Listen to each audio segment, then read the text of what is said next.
everyone, I'm Flo, Duty's behind the camera, and we're all about simple food, simple faith. Happy New Year, everyone. I hope that your Christmas time was rich and sweet with your family and friends, and I'm sure there was a lot of eating. So today's recipe, we're gonna do something super simple and keeping it less rich. We're keeping it simple and light, but it doesn't mean there's no flavor. It's going to be flavorful. And we're taking this opportunity to clean out that fridge. We're going to make a simple broth using leftover chicken carcass and a leftover beef rib bone. And we're just gonna throw that in the pressure cooker. I'm making sure it's not hot. I had roasted these bones at 425 for about half an hour. And we're just gonna put these in the pressure cooker because it's going to be faster. If you wanna do this on the stovetop, by all means, it'll just take you longer. Bring it to a boil and let it simmer for at least an hour or two. Roasting the bones will give it some extra flavor. And because this is quick and simple, we want that extra flavor. I have this ginormous carrot here, but I'm only gonna use half because I don't want the soup or the broth to be extra sweet. So I'm just gonna save this for another time and just cut this up into chunks. And we're just gonna toss it also into the pot.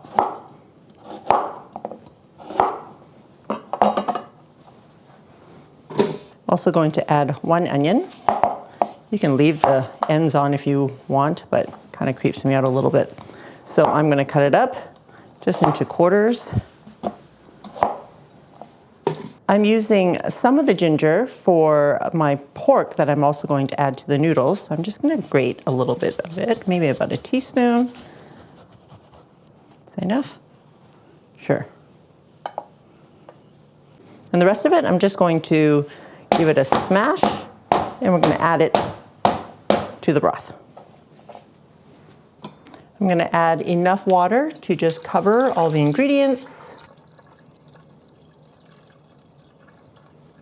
That's good enough. Okay, adding a bit of salt and pepper, maybe about half a teaspoon of salt. You can always salt it more after if it's not to your liking. And just a few grinds of pepper will do. And that's it. That's how simple it is to make your own stock. If you had celery, you can throw some of that in there too. Again, I was just using what was left in my fridge and that was it, no celery. We're going to cook this on high pressure for half an hour. Again, if you're doing it on the stovetop, bring everything up to a boil and then turn it down to a simmer and let it cook for about an hour or two. The longer you let it cook, the more flavorful the broth will be. And I didn't give a measurement for the water because it depends on how much ingredients you have. So when you're making a stock, you're just gathering your bones and whatever else you're putting in it, put it in the pot and just cover it until just covered with water. Doesn't matter what size your pot, doesn't matter how much ingredients you have, that's kind of the basic rule. So while we're making the broth, we're gonna get the rest of our ingredients ready. Starting with 2 cloves of garlic. You can use as little or as much as you like. When you see the little sprout coming up the top, well, my mother-in-law says we should remove those because it can actually add some bitterness to whatever you're making. So it's very easy to remove. Just cut a slit and it just comes right out like that. All right, that's about good enough. I'm adding this to the ginger because we're gonna cook that at the same time. I'm also using a Napa cabbage, and Napa cabbage is great because it lasts forever in your fridge. And to make it last even longer, you can wrap it in newspaper and yeah, it just lasts so long. And it's great to have in the fridge so that you can add it to anything for dinner, for your veggies. So I just cut them in half. I have 4 leaves here and we're just gonna chop them up. And they cook really fast in the broth, so you don't even have to cook them in advance. And for some additional aromatics and garnish, we're gonna slice up some green onions. When there's about 10 minutes left on your broth, you should get the rest of your ingredients going. So I am I'm going to turn on my frying pan here on a medium high. I'm using a large frying pan today, but you can use a wok or a Dutch oven. We just want to be able to cook the meat. Once your pan is hot, you can tell when you see a wisp of smoke, especially if you're using cast iron or your wok. Add about 2 teaspoons of cooking oil. I'm using avocado oil today. This will just get my pork going. Actually, I'm going to do my aromatics first. Ginger and garlic in. Just cook that for about 30 seconds or until you start to smell it. It becomes fragrant. I'm going to add my pork. I'm using about 1.5 pounds. This makes a lot, so you can keep it in the fridge and use it for leftovers, for lunch, serve it on rice. I'm just going to let it sear on one side before I start really moving it around. That just adds some extra flavor. Move it around. And we're just going to cook this until it's no longer pink. Right, there's some liquid there. What I tend to do is just let it burn off. So I'm going to do that. I'm using thin white wheat noodles today. And this will probably be enough for me and Dude, looking at about a quarter size amount per person. And we're just gonna get these going in a pot of boiling water. And these only take 3 minutes. So I'm gonna put them in right now. Okay, I'm gonna season my pork now. I've got about 1 teaspoon of sugar. Sugar just helps to balance out all the flavors. If you don't wanna add sugar, totally up to you. It'll just be a little bit more salty.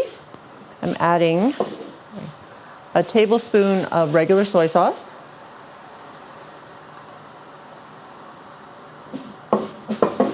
A tablespoon of dark soy sauce.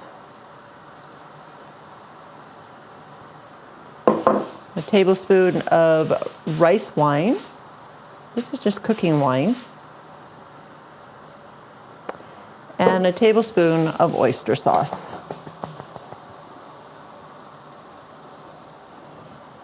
Stir that around. Just cook this for another minute or so. Just get them evenly covered in sauce. All right, that's it. Turning that off. I made pork to go with these noodles because I didn't have any leftover meat left. But if you had like leftover turkey or ham or roast beef, whatever you had from your Christmas dinners or meat that you might have just tossed in the fridge or freezer that was already cooked, you can absolutely add that. You can cook up some Spam, which is easier, totally up to you, super versatile. But if you get that broth going, it will change everything. But if you don't even have the broth, just open up a Tetra Pak. Broth is ready to go. I quick released the pressure. And the noodles are just about done. I'm just going to divide up the noodles. And I'm going to turn the pot on again to just cook the Napa cabbage through.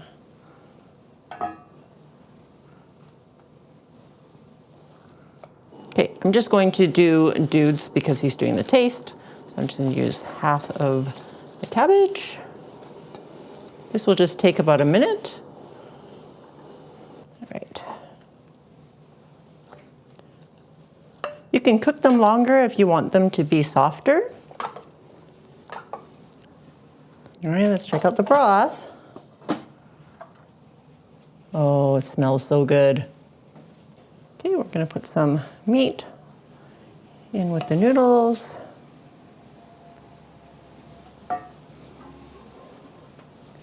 Okay, if you want, you can strain your broth, make sure there's no bones, but I'm just going to carefully ladle it all in. The broth is not very fatty because there wasn't much fat left on the chicken or on the beef. Look at how clear that broth is. You can always adjust the taste according to your desires. And garnishing with some green onions. And that's it, guys. Are you all ready for?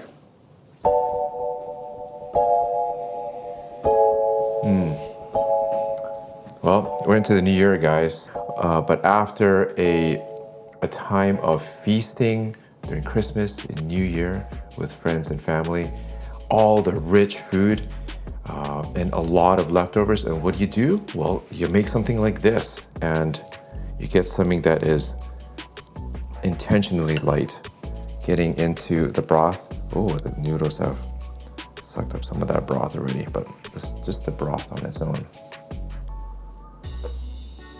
Oh yeah, with that, the pressure cookered soup, you get all the flavors. So it's like a deep flavor in less time, and it's sufficiently seasoned for me. Whatever it was in the meat and the seasoning that Flo added, that is a nice clean taste that has a lot of flavor. It's not much else to talk about. Most of it is in about the broth, which you guys can make on your own with whatever goodness you have waiting for you in the fridge. But with some of that Napa cabbage, I know it's almost dinner time. Kaya, some of that pork. Let's just taste some of that pork on its own. Pork, nicely seasoned, tasty. This may be too big for my mouth, but I'm gonna go for it.